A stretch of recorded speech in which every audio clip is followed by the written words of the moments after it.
भारत जो हमेशा से अपनी शांति और सहयोग के विचारों के लिए जाना जाता है, अब रक्षा क्षेत्र में ऐसी ऊंचाइयों को छू रहा जो कई देशों के लिए चिंता का विषय बन चुकी है। जहां पहले भारत अपनी रक्षा जरूरतों के लिए रूस, इजराइल, फ्रांस और अमेरिका जैसे देशों पर निर्भर था, अब देश ने आत्मनिर्भरता की दिशा में एक बड़ा कदम बढ़ाया। खास तौर से डीआरडीओ यानी defence research and development organisation ने भारत को एक ऐसी तकनीकी सफलता दिलाई है जो दुनिया के बड़े से बड़े डिफेंस खिलाड़ी भी हजम नहीं कर पा रहे। सबसे पहले बात करते हैं भारत के नए गैलियम नाइट्राइड आधारित रडार सिस्टम की, जिसने इजराइल, फ्रांस और अमेरिका जैसे देशों को टक्कर दे दी है।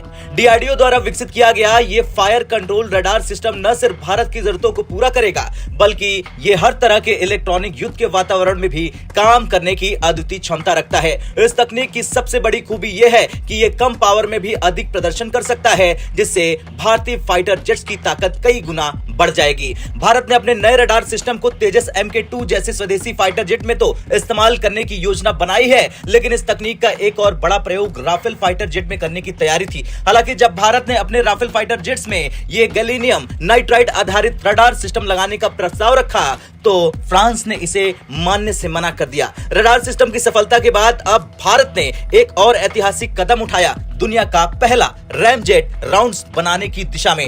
ये न केवल भारत की सैन्य क्षमता को बढ़ाएगा, बल्कि चीन जैसे देशों को मानने पर मजबूर कर देगा कि भारत अब डिफेंस के मामले में किसी से पीछे नहीं है।